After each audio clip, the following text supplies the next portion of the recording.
Good evening, everyone. It's been a while since I've made a video, but I'm back now.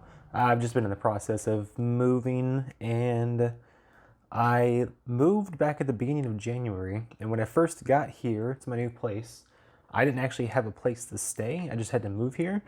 So it took me about a month to try and find a decent house to rent. Finally moved in at the beginning of February, and it's taken me a couple months to get unpacked and set up, only because I'm just one person. I don't have anyone else here helping me out unpacking and organizing, and I have a lot of stuff. One of the, I'd say, benefits of this hobby is the amount of different electronic components, parts, pieces, etc., that I have. But anyways, I'm back. I'm gonna start making videos again here soon. Just to do something small for now, because the video I had in mind is gonna be put on hold. I'm waiting for a cable to come in. Let's do this. So I changed states and I got a new tracker from my new State Farm agent. This is from State Farm. This is a thing that I can use for, it's like a safe driver's discount or something like that. You put this in your car, it pairs up with your phone, and it tracks your what do they call them? Your trips, to see how well you drive. But I've got a new one. This is my old one. I just want to crack it open. I'm pretty sure there's gonna be a lithium ion cell in here, but I also want to see what the circuit board looks like. So let's see if I can get in here. It looks pretty easy. I don't think these are screws. I almost want to say these are probably just heat stakes. If I just jam it into the side and try not to jam myself. Actually, let me get a spudger. This will work. Try not to jam myself. Oh, there it goes. Pop. Oh, yep, it's definitely just heat stakes. On the four corners there. Okay, oh, it's not a lithium ion cell, it's even cheaper than that. It is. Oh man, this is a tough one. These are some tough ones. Let's see if I can get some snips in there. There we go. And there we go. Alright, cool. Yeah, just some coin cell batteries stacked on top of each other. What is that? It looks like a spot for an inductor, maybe? I'm not sure. It says bat plus and ground, so it looks like they had a spot on here. Let's see if I can just bring you down. Here, hopefully the lighting's okay. Tried to make the setup look like my old setup and everything, except in this area I was able to get a larger shelf, like depth wide. It's deeper.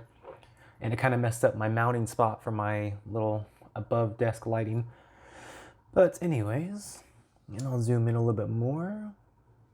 So it looks like there's a spot right there. It says LS1. I don't know what the LS is. A little 8-pin chip. The 8-pin chip is... I can't read that. And just a standard Bluetooth microcontroller, probably. If I had to guess, this is probably the Bluetooth microcontroller. It does all the processing and everything, syncs up with your phone, tracks everything. And this might just be some flash storage. And then they've got this connector. Oh, I'm completely off frame, so sorry guys. Yeah, Bluetooth microcontroller right here. I'm gonna guess it's probably some flash storage. And there's a spot right here on the top here. It says bat plus and ground. So it looks like that had a connector in here for a different type of battery. They may have designed it so that you could use a lithium ion cell. This is drivewell tag 2018, December 19th, 2018. Made in Mexico though. That's very interesting. And then I'm gonna guess these are two. Let's see if I can take the tape off. The heat shrink around the edge. Is it two stacked on top of each other, or is it just one fat one? It looks like kind of like one fat one. And it is. That is a super fat button cell. Something I've not seen before. I mean, it does say 3.3 volts, so I had assumed it was. Anyways, that's about it. The button right there says switch one. That was just used for syncing up to my phone once I installed the app. The Bluetooth chip says Cyble, C-Y-B-L-E. It might just be Psi Bluetooth Low Energy, maybe. 012011-00, and then some other marking. It's not important. But the 8-pin chip, I'm just going to take this off frame. One sec. Says, oh, it is very tiny.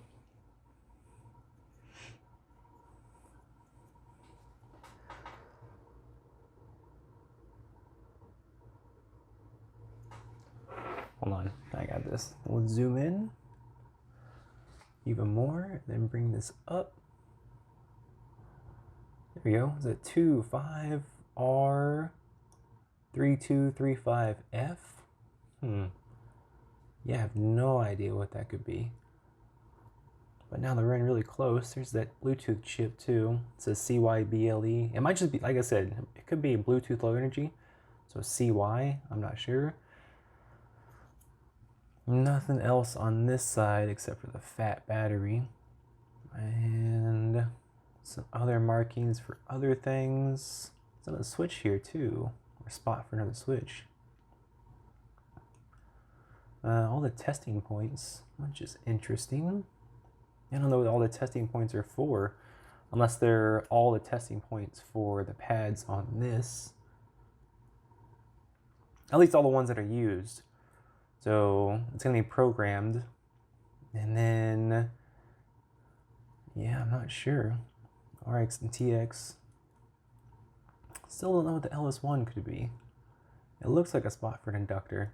So it could have been, maybe it was, and then it ran off of the lithium ion connector here. And then on the other side, yeah, I don't know. Don't know what it could be. Let's just take a quick pause, head over to the computer and see if I can find anything on maybe this black chip, maybe the Bluetooth chip. So I will be right back.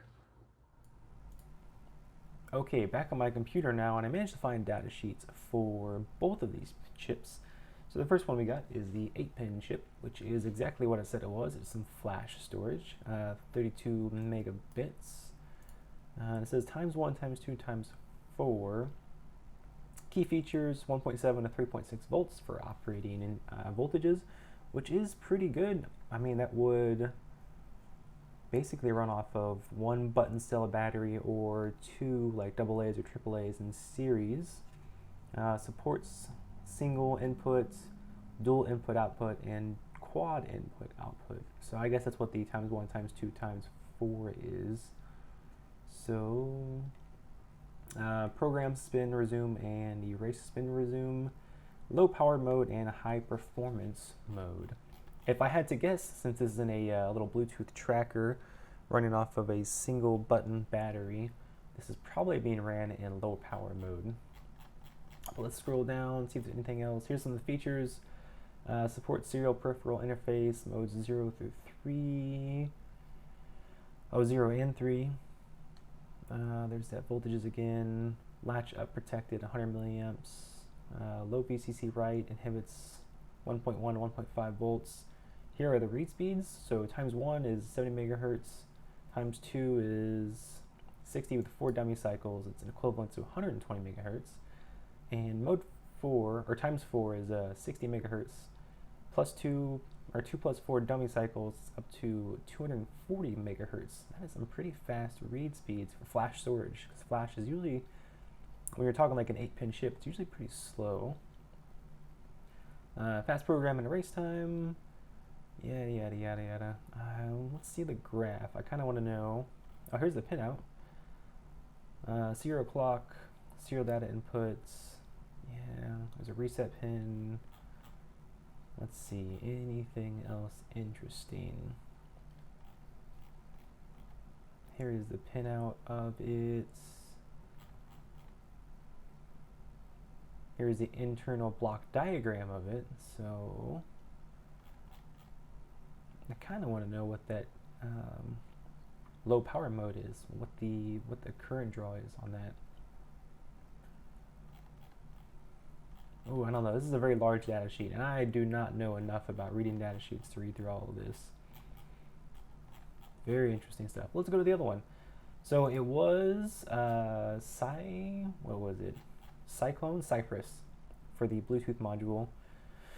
Easy BLE, so it is a Bluetooth low energy, which it should be. Like I said, this is a tracker for the car, so it should last for months to however long they want them to last, as long as possible. So because once it dies, they have to send you a new one because that button battery is just soldered in place.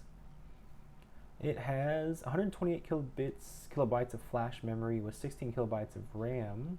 That is pretty good. I think that's almost on par with a ESP32. 23 GPIO pins. That's also very good. 5.0 for Bluetooth mode. Watchdog power consumption. TX consumes 15.6 milliamps and RX consumes 16.4 milliamps. Deep sleep 1.3 microamps and hibernates at 150 nanoamps, I think, with SRAM retention. So once you boot it back up, it picks up where it's at. Everything stays in memory, so that's probably where most of the well, it's actually static RAM. So yeah, all right, okay. Nothing really much else I'm gonna know about reading this data sheet. That is a pretty interesting chip, and just for shoots and googles, let's see if this chip is available on, let's say, eBay.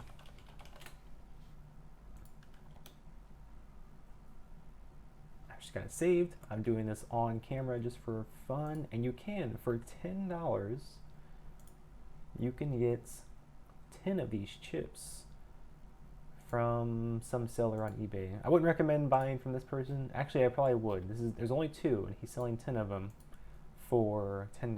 That's a pretty good deal. Does it say anything else interesting down here? No, it does not. You know what? I'm interested. Let's go back to the data sheet. I just want to see the pinouts. So they call them pad. Do they say what these pads are? It's the dimensions. Yeah, still the dimensions. Nope, I'm not sure. Yep, that's pretty much it then. I don't know what else to do on this data sheet. I don't know what else I'm reading here. So I think I'm just going to, yeah, they just call them pins. They don't say what the pins are. I'd probably have to read more deep into what this is to figure out what all these pins are, and if it's possible for myself or home user to like reprogram it, program it with something else. But anyways, I'm just going to go ahead and finish it off here scrolling through this PDF. I hope you all enjoyed this video. Hopefully it was nice and short, and look forward to some more. You all have a great rest of your night. Take care.